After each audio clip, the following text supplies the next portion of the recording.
The young and the restless spoilers. After weeks shrouded in silence, the man everyone assumed was too broken to rise again finally stepped out from the shadows.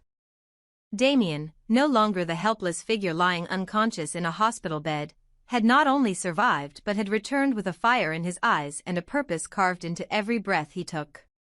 His recovery, shrouded in secrecy and silence, had given him something far more valuable than sympathy. It had given him clarity. And that clarity now pointed to the truth that no one else had the courage to say aloud. He knew who had plunged the knife into his back that night, both literally and metaphorically, and as he watched the tremors his return sent through Genoa City, he understood just how deep the rot went. But before he could expose the truth, Damian needed to dismantle the lies, layer by layer, starting with the man everyone thought was responsible, Kane. Kane had spent days walking a tightrope between guilt and innocence, never quite convincing anyone of either. Suspicion clung to him like a second skin, and despite his calculated efforts to appear composed, the cracks were showing. He knew Damian was alive, and the knowledge was eating him alive in its own way. He asked Lily constantly, carefully, measuredly, but persistently, about Damian's condition, his safety, his location. And each time Lily offered him the same cold silence, refusing to confirm or deny anything. Kane couldn't tell whether she was protecting Damian from harm or from him. But it no longer mattered. Damian was stepping into the light on his own terms, and in doing so, he was about to turn the entire investigation upside down. The truth, as Damian knew it, was more complicated than a single name. Kane hadn't stabbed him, of that he was certain. But what Damian couldn't ignore were the circumstances that led to the attack, the whispered alliances, the deliberate silences, and the shadows Kane willingly chose to hide in. He wasn't the hand that struck, but he might as well have been one of the architects of the stage on which Damian almost lost his life. Now, with time running out and innocent people still paying the price for someone else's crime, Damian knew the only way forward was to go public. Not just to clear Nick's name, but to drag every hidden motive into the light where no one could twist it into something else. Lily, for her part, had played a dangerous game. She had protected Damian from everyone, even those who claimed they wanted to help. In the days after his disappearance from the public eye, Lily had become his sentinel, shielding his location even from the police. The burden of trust weighed heavily on her shoulders, and her silence spoke volumes. She knew what it meant to keep a man like Damian hidden. It meant alienating her family, isolating herself from friends, and walking a razor's edge between justice and obstruction. But she did it anyway, not because she believed he was safe, but because she knew the vultures circling were more dangerous than the man recovering in secret. And Kane's questions, laced with concern yet reeking of self-interest, only deepened her resolve. She wouldn't betray Damian. Not again. Not to someone whose allegiance could shift with the wind. Meanwhile, in a cold cell lined with reinforced steel and false accusations, Nick was unraveling. Day by day, his mind frayed under the weight of imprisonment for a crime he didn't commit. The walls whispered lies, and the silence screamed betrayal. He had trusted the system, once. Trusted that the truth would rise. But then the video, the one piece of evidence that could have proven his innocence, was erased from existence. Not corrupted. Not lost. Stolen. Erased with intention and precision, as if someone had mapped out the very moment Nick would be silenced forever.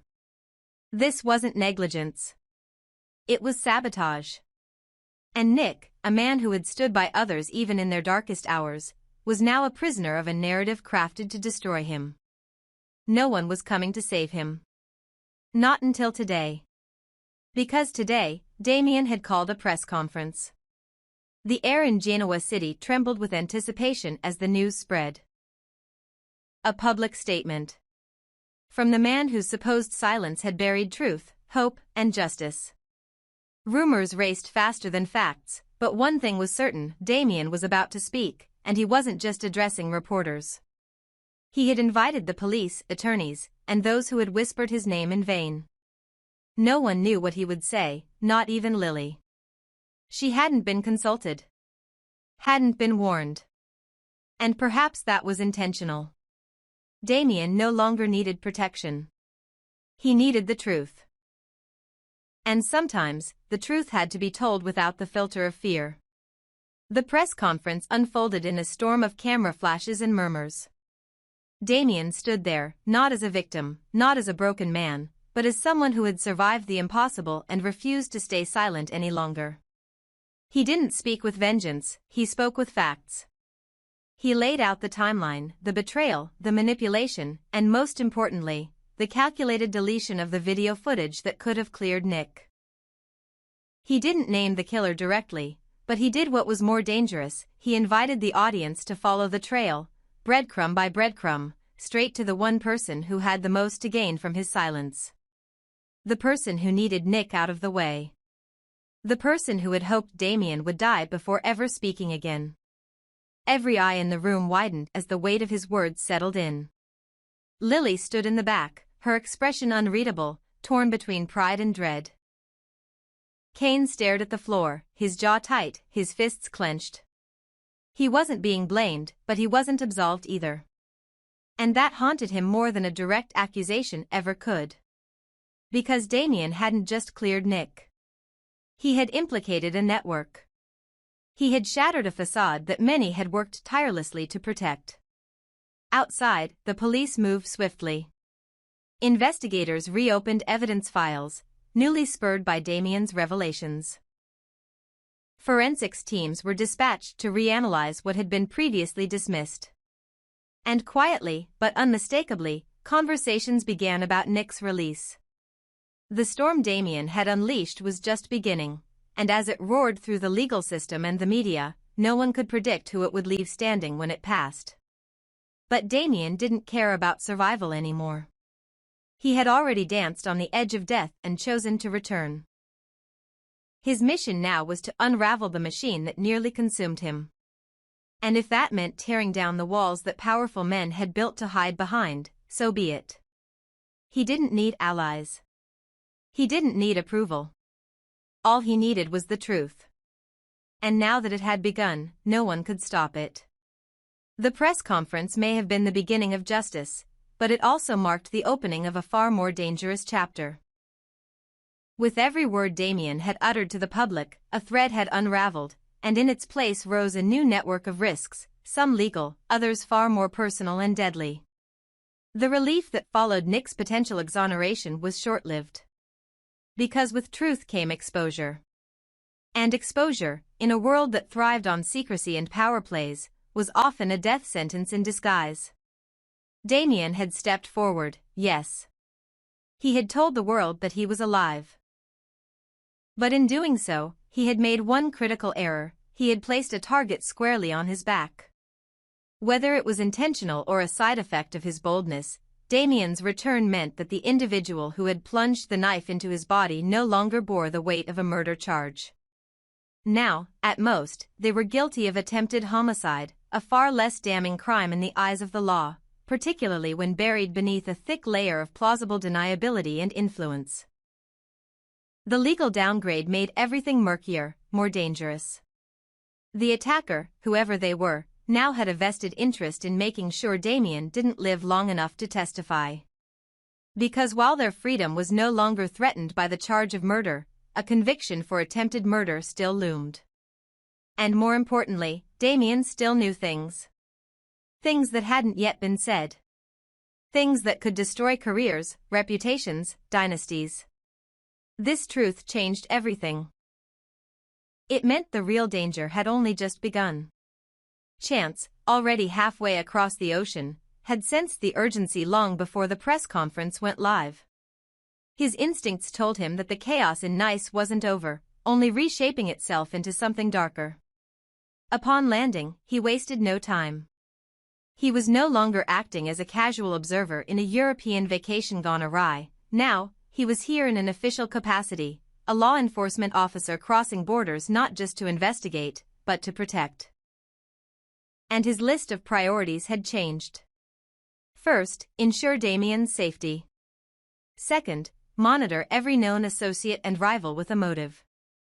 Third, and most crucial, begin building the case that had always lingered just out of reach. Who orchestrated this entire web of manipulation? Who stood to benefit most from silencing Damian? Who could erase a video, control the narrative, and influence international witnesses? The answers weren't just buried in crime. They were buried in power.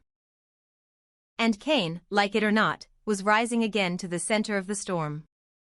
Kane's position was tenuous, and he knew it.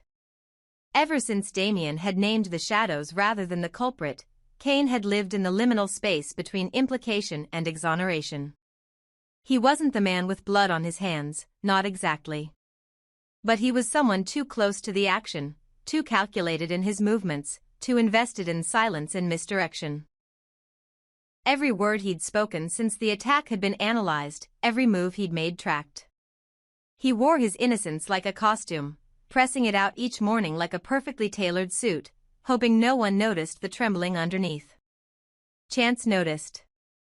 From the moment he arrived in Nice, Chance had made it clear to the local authorities, to the press, and to Kane himself, he would not allow the chaos in Genoa City to extend across the ocean. There would be no further cover-ups, no more erasures, no more twisted stories crafted in candlelit corners. And if Kane thought he could charm or bribe his way out of scrutiny again, he was about to learn that Chance was no fool. Chance operated on fact, pattern, and gut, and his gut screamed that Kane was not just involved, but pivotal. Of course, Kane wasn't alone in his suspicion. Across the city, quiet conversations were taking place in penthouses and boardrooms, in lavish suites and darkened bars. Lily watched from afar, knowing too much but sharing too little. Phyllis, despite her allegiance to Kane, had begun to question just how far his ambitions went. Even Nick, still confined but regaining clarity, began piecing together the outlines of the plot against him, and every thread led, if not directly to Kane, then to someone orbiting his gravitational pull. Kane had a way of bending people, situations, and consequences around himself. And that, more than anything, made him dangerous. But while Kane tried to maintain control, someone else was watching. The attacker. Damian's reappearance had disrupted plans carefully executed to remove him permanently. His survival wasn't just an inconvenience. It was a liability. The attacker, who had once stood in the shadows with certainty that the job had been finished, now faced a new and urgent mission. They had failed once. They wouldn't fail again. And with Damian foolishly announcing not just his survival but his location, the clock had begun ticking.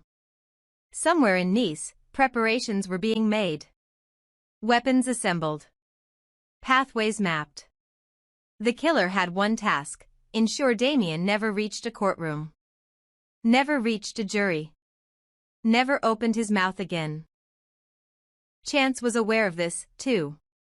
That's why he placed Damian under protection immediately, stationing armed personnel outside the discreet villa where Damian had retreated after the conference. But protection only worked when trust existed. And here, trust was in short supply. Damian didn't trust the police. He didn't trust lawyers. He didn't even trust Lily anymore, not completely. Her silence had protected him, yes, but it had also kept him in the dark. She had chosen secrecy over transparency, loyalty over strategy. Now, with everything on the table, Damian wondered if he'd made a mistake in trusting anyone at all. Still, the press conference had accomplished its mission. The public now questioned the original narrative. Nick's release was no longer a matter of doubt, but of paperwork and timing. And while the attacker scrambled to erase loose ends, Chance's investigation turned relentless. He began interrogating not just Kane, but everyone in Kane's orbit. Bank records. Phone logs. Surveillance footage. All of it was under review. And it painted a picture Kane could no longer deny, that he had known more than he claimed, done more than he admitted, and perhaps stood to gain everything from Damian's silence. But what was Kane's true role? Was he a reluctant bystander drawn into something darker than he'd intended? Or was he the architect of a grander plan, one that used others as weapons while he stood at a safe distance, ready to collect the benefits of their destruction. The answer, perhaps, was neither simple nor immediate. But one thing was clear: Kane could no longer operate unchecked. Every move he made now occurred under a magnifying glass, and with Damian alive and vocal, the luxury of ambiguity had expired. The storm was here. And it wasn't just Damian who might fall under its weight, but Kane, too, and anyone who thought the past could stay buried. Would you like me to continue this with the next phase, perhaps detailing an assassination attempt on Damian, or chance closing in on a surprising suspect? Or do you want Lily to take a more active role in manipulating the outcome?